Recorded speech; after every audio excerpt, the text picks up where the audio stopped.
Up in the air, who's going to claim it? হাওয়াই ওরা বল হাত ফসকালো, স্টাম্পে লাগা বল বেল ফেলল না।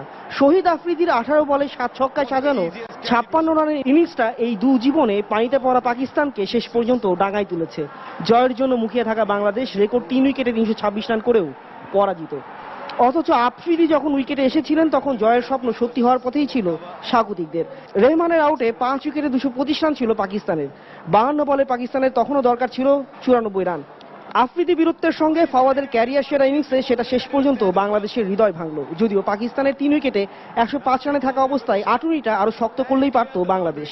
ফাওয়াদ ও সেঞ্চুরিয়ান আহমেদ শেহজাদের চতুর্থ উইকেট জুটিতে 105 রানে লড়াই ফেরা পাকিস্তান 15 বছর পর হারানোর রাস্তা থেকে ফিরিয়ে দেওয়ার ব্যবস্থাটা করে ফেলে মুশফিকদের সামনে দিয়ে। This is now the biggest run chase. কিন্তু দিনের শুরুতে একগাদা রেকর্ডময় ব্যাটিং প্রদর্শনীতে বাংলাদেশ এদিন অনেক কিছুই করেছে। ওপেনিং জুটিতে পাকিস্তানের বিপক্ষে রেকর্ড 160 রানের জুটি করেছেন ইমরুল ও এনামুল। প্রথম ওপেনার হিসেবে ও তৃতীয় বাংলাদেশি হিসেবে পাকিস্তানের বিপক্ষে সেঞ্চুরি করেছেন বিজয়।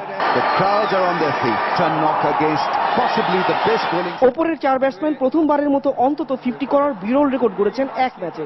শেষ 10 ওভারে সাকিব মুশফিকের দৃঢ়তায় 123 রান যোগ হয়েছে। সাকিব নিষেধাজ্ঞা কাটিয়ে 16 বলে খেলেছেন 44 রানের ইনিংস। সব হয়েছে ব্যাটিংয়ে, কিন্তু দিন শেষে ব্যাটিংয়ের এমন অর্জনগুলো ম্লান থেকে ম্লানতর। 326 রানের সর্বোচ্চ দলীয় স্কোরের সঙ্গে বাংলাদেশের বোলিংয়ে নামার আগে পাশে পেয়েছিল দারুণ এক অতীতকে। এর আগে 300 রান করে কখনোই হারেনি বাংলাদেশ। 4 মার্চ এই মিক্সটা ভেঙেছে আফ্রিদি তাণ্ডব আর সত্যিকারের দুর্ভাগ্যের কাছে। শেষ হয়েও হলো না যেন শেষ। বাংলাদেশের এই দুর্ভাগ্যের শেষ কবে হবে তা নিয়ে জল্পনা কল্পনা হতেই পারে, কিন্তু গতবারের রানার্স আপরা এবার টানা 3 ম্যাচে হারের কারণে